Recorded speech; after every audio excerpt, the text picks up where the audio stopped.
Let us edit this shape just a little bit. Under SubD tools, let me select the filter faces. And now pressing the Shift key is quite easy to select these four. I'm going to extrude, extrude, and extrude. Scale to D just a little bit, and we get this beautiful shape. Now, I want to preview how this shape will behave if we convert it to Nurbs. In order to do that, we use color per face right here, and this is more or less all the group of faces that you're gonna get when we translate from SubDs to Nurbs. And all we need to do is come over here and select convert.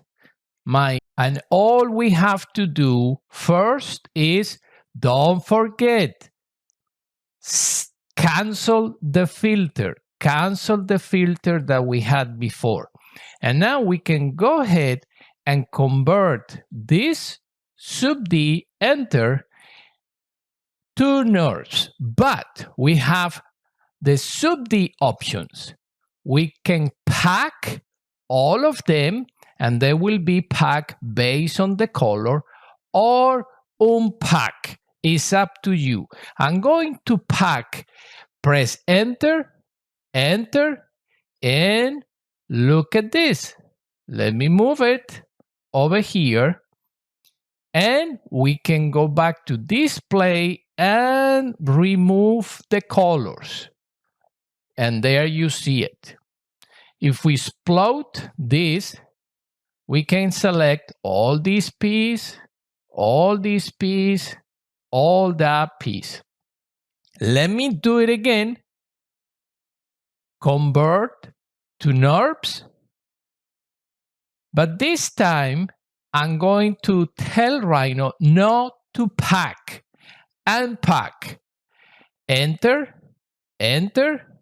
And if we move this one over here, and we delete all the colors, and we explode it, notice the differences. This is just a little piece, and this one is the union of all those faces that make up a quad, which is equal to a pack.